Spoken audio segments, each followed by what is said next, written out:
The Pharaoh is the only one who can claim to identify with the sun's cycle. Not everybody together, not everybody individually, not your priests, not anybody. Jesus is the bright morning star. The Pharaoh is the only one who can claim to identify with the cycle of the sun. It is not his job to teach you this stuff. This stuff is if you observe it while you're in the process of doing it and say, hey, he's a genius when you think about it, that's fine. If not, who fucking cares? Mankind is basically a bunch of animals being led by Pharaoh to God. In the absence of God, the spirit of God, he's just an animal. He's an animal with technology. So fucking what? We see, monkeys can be taught to do very basic technological things. Who fucking cares? Okay? The only form of intelligence that really matters is spiritual intelligence. Man is an animal without Pharaoh. Okay. The moon can be seen, okay, as the West getting on some ISIS-turned horror bitch shit, fixating on the moon, like calm, female, feminine characteristics. Again, Hades is passive. Osiris is passive, right? Osiris is coupled almost immediately with Isis, whereas Ra is not. Okay, the woman is not necessary for the conveyance of the Spirit of God. She is necessary to build the infrastructure of God on this world. When she doesn't do that, she has no spiritual power. She can never have any spiritual power. She is empty without Pharaoh. That's like saying the woman can naturally impregnate herself without a man. She is there. One of the most important characteristics of her is to reproduce. Right? She's there to reproduce somebody who's building in the right direction. Right? Not a trickster, not a liar. Not on some Hades pretending to be Jesus bitch shit. And not on, the message of the Bible, which is by the bull. At best, it's by the bull. It's not by the hawk. Okay? Now, compared to every other mainstream philosophy that is presented to society, it is superior, but no one actually follows the message of the Bible. Okay? And it is a bootlicker's pittance compared to what I teach. The strong brute ogre type must be tamed, civilized by the true Pharaoh and not confused with him. So the passive motherfucker, the presentation bitch, the copycat, the mimicking ninny, right? And the ogre, all are not qualified to be Pharaoh. The West makes an embarrassing mistake pretending the educated, especially scientists, doctors, and martial artists don't put together the unavoidable truth that African martial artists needed these martial arts principles to survive in intense African combat and unite empires. These things require the most effective martial arts. Look at original, right? Aboriginal, OB original. So where did the original martial arts come from? Obviously, it comes from, Africans, and Igbos are the most logical candidate, and everything lines up there and nowhere else, and not necessarily. Igbos are basically a continuity of the martial arts governing class of all Africans. Okay, man in his primitive state. Igbos are the conquering tribes. We see them flow into South Africa, the Bantu, the Igbo-like people, and replace the people there. Historically, we see the evidence. We see the evidence historically of, the Neccan civilizing Egypt, right? The first temples or whatever it was, that definitively shows that they civilized the rest of Egypt, okay, was in Neccan. Neccan was the civilizer. And they were basically this kind of cult that represented the sub-Saharan African martial arts techniques and tribes and so on. And the very tribes that follow the different hawk deities certainly, were sub-Saharan kind of African kind of groups of people. Okay. The main reason to confuse and reinvent the black man is so the Igbo leader emerges. Martial arts shows us that the body, temple, is a vessel for the spirit. Shipmate comes to mind as an improperly toned body is half full, usually in our society, which does not allow it to make the trip to heaven through the order, as it is not receptive to the message. Not just half full in the white man, but in the black man too. The black man, African American for instance, has for generations been breeding in the direction of this Hades. Hades is not exactly a martial artist. Look at him, he's a passive little bitch. Dionysus is a passive little bitch, and Zeus is an out of shape bitch. Okay, look at the fucking depictions. They don't hide that fact. They're like, our ideal man is not a great martial artist. He's this kind of geeky, man, woman, drug pushing Dionysus. He's this kind of baby Zeus, right? And he's the Zeus of the underworld, this kind of trickster. And when he gets older, right, he gets firm. He's firm, and he understands things that are noble, but he is also the deity of balance. Hades is the deity of passiveness and balance, the checkered floor of masonry, the checkered past, yin-yang, and so on. Okay, women are born only capable of being half full without a man. Okay, what gives a woman her spiritual power is choosing the righteous man. In the absence of that, she is just a worldly bitch usurping the usurper. She's just another snake usurping the snake.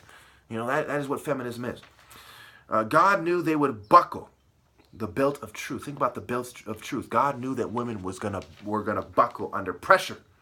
Okay, that's what the story of the Garden of Eden is women buckling under pressure. None stood with me in truth, so their asses are symbolically showing, right? Thus, the despicable moon energy, to moon somebody. The principle of darkness in a gender-neutral king. The prince of darkness, a gender-neutral king, queen of demons. The last Pharaoh emerges and is kept from mating as he is being methodically narrowed down to one family and one person. So basically, as the West does these screens, they sabotage the African, they screen out the African American right under their nose, right? They say, where is Emeka? Where is the man Obi? Where is he? Where is he? They're looking all through African Americans. Where is he? Martin Luther King? No, he's not a martial artist. He is not coming out in an Igbo spirit demanding on Igbo supremacy, cultural supremacy, if you will. Igbo Sun Temple supremacy for all. He is saying he's coming through the bull perspective, right? Malcolm X through the kind of Moon Temple Muslim perspective, okay? Where is the man Igbo? Where is the martial arts leader? He's not emerging. The martial art is fighting for honor. They fought gallantly, but the Igbo leader did not emerge. Not Zumbi or whatever, Kumbi, whatever his name was from Palmares. He does not emerge. This guy's a capoeista. Where is the Igbo leader? Obi, Igbo backwards, the man Obi. Where is he? Okay, and I'll take a picture. It's going to fuck up my ears to do so. I'll take a picture of the statue of the man Obi, which also is a misrepresentation. You have to consider the time period it is in. He's a big, strong, kind of elephant guy with an elephant tusk. The man Obi is actually the great leopard, Ra. Okay, and it became the elephant as they switched to wrestling and they started focusing on the big, strong guy and not the athletic guy who could outmaneuver him and cut out his fucking heart, his lungs, his eyes, his genitals, etc., which is the story of Horus and Set, right? Set is often depicted as a jackal. Why is he not often depicted as a hippo? Because he would have no chance against this very fast. Think about somebody striking you with a knife at the speed, 200 miles an hour, for example, of the hawk, the peregrine falcon swooping down, right? A big, strong guy, he's dead, right? A big fucking knife that was used to behead Apep, right? It's going to cut chunks out of this guy. This guy's going to have a field day. He's just a punching bag being stabbed by the fastest martial artist, the most agile and so on. He doesn't have a chance. So why did they replace him? For the same reason everyone else betrayed God, because they're bitches. All right. So again, reading the first line again. The main reason to confuse and reinvent the black man is so the Igbo leader emerges. While everyone else is like, oh well, I'm gonna do it this way. Well, I'm gonna be gay. I'm gonna be a gangster. I'm gonna be a house nigga. I'm gonna be a Kanye West, right? Everyone's like, oh, I'm gonna find my lane. I'm gonna find my lane, right? While you're doing this, you're like, these stupid peasants, these cowardly, oh, I'm a pharaoh. We was kings, right? Making a complete mockery of these pussies. Okay, we was kings. Oh, look, I'm an oracle from another planet, playing them out hard. While you're sorting through the bitch shit, the contaminated mud, you're looking for the spirit of God. And it emerges as a martial artist saying, no, I will not do it your way. I am from the true Sun Temple. I have heart. I am not some Hollywood bitch. I have heart. I am not in your martial arts system. I have heart. I am not controlled by you. I am not uncontrolled. I am not controlled opposition, pretending to be uncontrolled opposition. I have heart. Bare minimum requirements. We see him emerge and he starts being forged in this martial arts. That's the man Igbo. You cannot mistake it. That is what we have to cut off and we're done. All those people reproducing in their bitch breeding cycle will not produce a pharaoh. The pharaoh emerges naturally as the top martial artist in the sun spirit of I am in charge. Not you mimicking, pretending, mime little cartoon bitches.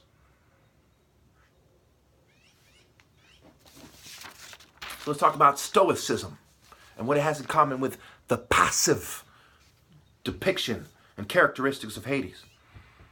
The old popular man on the porch. Stoicism literally is derived from porch. Okay. Intense, in on sea, sun spirit masculinity is key. No, it is ka in achieving the mind state of the true reason in men, which escapes women because of their soft or bitchy earth-like nature. Now, I'm not saying women are complete scum. Women are scum when they don't stand with righteous men of God. How could it be any other way? Everyone knows that. Righteous indignation is the wise, man's reaction to the world, and not stoic calm. That expression, stoic calm, right? Passive Osiris, kind of readily manipulated Zeus, right? Zeus is the children who's submitting to Hades or Dionysus, depending on how old their parents are or whoever's putting them in line at the time. That's why they're getting abused in the churches and abused in the Boy Scouts, abused by Christians and non-Christians alike, because they are Dionysus, man, woman, pedophilia, compared to Pan, Bacchus, trash.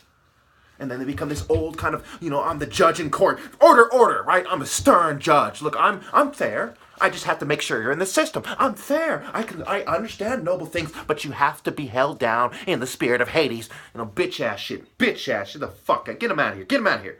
That's what I would say. It is against nature's truest lessons to believe that all men are equal. There is an arrowhead or spearhead-shaped logos, or natural order, and not a circular one. All men do not achieve transcendence, nor true victory over one's worldly desires. Most are mad, and madness is being outside the divine order. To be inside of it, one must be sane. A sanity that is not accepted by society, since because of sex cults, movements that are not of Ra, there is unnatural illusion. Stoicism is the old man's feeble attempt to justify still being alive in a world that demands he dies fighting, right? He's saying, I'm pragmatic, I'm stoic, I understand functionalism, okay? I'm down to earth. He's not reaching for the sky. He's a bitch. He's a Gaia, Mother Earth, down to earth, Anna bitch. He's an anaconda. He's a snake. He's a ground crawler. Get him out of here. Get him out of here. All right. Women must conserve the temple of the baby, right? Hathor, the house of Haru. What made her special? She was the house of Horus. She gives birth to Horus. What makes women have divinity is when she gives birth to that which is divine. She is now the vessel of God. When is she the vessel of God? When she is impregnated by Pharaoh and has his baby in her womb. That's when she's divine. And she submits to her husband and gives birth to the future leader or the future Sun Temple warrior. In the divine order, no usurping amen bitch shit. No Zeus usurping bitch shit. Especially Zeus at least usurped Cronus. How much more despicable when you usurp Ra in the eyes of men for worldly power and blah, blah, blah. All right, so the context of dating, meeting, potential mate. Number one, countless dicks where the baby will be. If you're a Sun Temple righteous woman, do you want to have slept around with all these guys? And then you give birth through the same vagina you let all these scumbags penetrate you in? I go as far as saying you're to make sure you're to use your head and martial arts insight and be advised by martial arts to keep from being raped. Much less sleeping around with scum. That is your temple, and that is where you're supposed to deliver the next generation of sun spirit warriors. Moving on. Harder to clean the vagina. This is kind of very down to earth, I don't think I have to explain that. It makes it more disgusting for them to sleep around. Women can't be players, they're playing themselves, right? Receptivity to sex is in women naturally and for a reason. So, they're the receptive ones, right? They're supposed to be, I'm almost out of time. 4, aggression in healthy humans is greater in the man naturally. Stranger-based aggression, warrior reason, technology is invalid and unnatural. What do you mean? Gets one kicked out of the debate. All right, I could explore these. For fuck's sake.